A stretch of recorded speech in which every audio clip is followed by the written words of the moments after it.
Assalamualaikum warahmatullahi wabarakatuh. Bismillahirrohmanirrohim. Assalatu wassalamu ala asrofil anbiya wal mursalin Sayyidina Muhammadin wa ala alihi washabihi ajmain. Amma ba'du.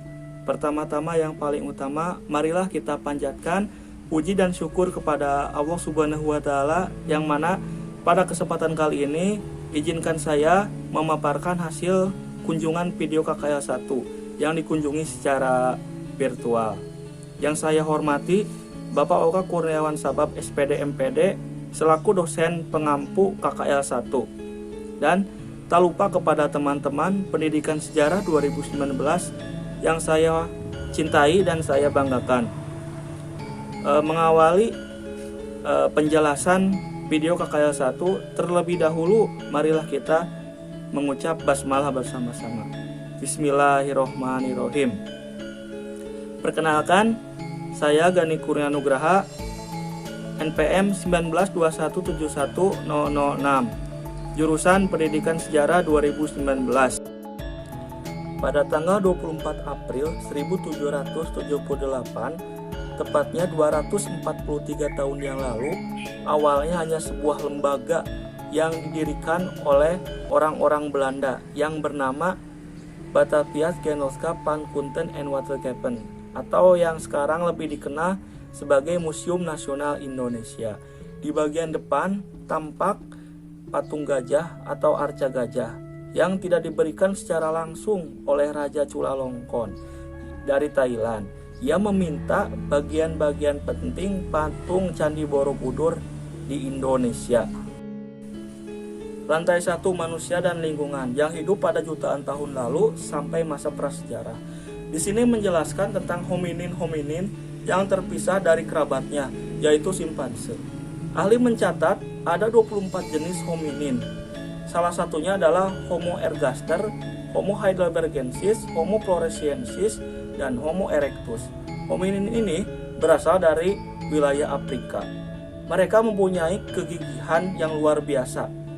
Karena kegigihan itulah mereka mengembara dan memberanikan diri keluar dari Afrika. Hominin ini disebut sebagai Homo erectus. Homo erectus mempunyai kemampuan yang luar biasa. Salah satunya adalah menggunakan api untuk menghangatkan badan dan mengusir hewan buas serta memasak. Selain itu, hominin Homo erectus mempunyai kemampuan membuat perlengkapan dari tulang, yaitu untuk berburu atau bisa melindungi dirinya dari serangan hewan buas. Homo erectus diperkirakan punah 30.000 tahun yang lalu akibat penyakit, iklim, atau lingkungan yang ekstrim. Atau para ahli juga berpendapat Homo erectus punah diakibatkan kalah bersaing dengan hominin-hominin lainnya.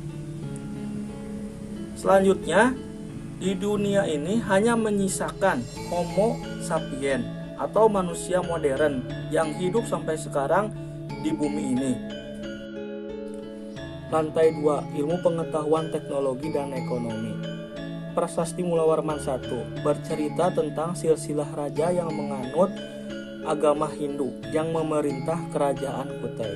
Prasasti Mulawarman 1 bercerita tentang pengaruh Hindu paling awal di Nusantara yang membangun sistem pemerintahan politik yang baik untuk rakyatnya, sehingga kedudukan Brahmana diberikan khusus oleh sang raja. Tetapi berbeda di India, kedudukan Brahmana di atas kasta sang raja yang cuma berkasta Satriya. Prasasti Kota Kapur yang memuat nama penting Sriwijaya ditulis dengan huruf Pallawa dan berbahasa Melayu. Prasasti ini berisi tentang ancaman dan ketidaksetiaan kepada kedatuan Sriwijaya, sehingga merekalah yang tidak setia kepada raja akan dijanjikan kematian.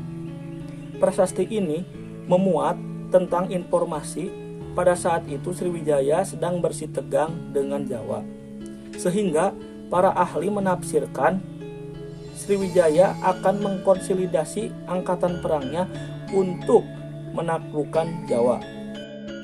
Prasasti Ciareteung, bukti persebaran agama Hindu di Jawa.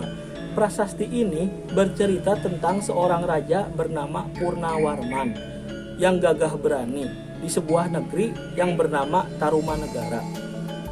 Prasasti ini ditulis dengan tulisan Sangsekerta, dan prasasti ini terdapat jejak kaki seorang raja yang dianggap sebagai Dewa Wisnu dan dipuja di santero bumi Tarumanegara.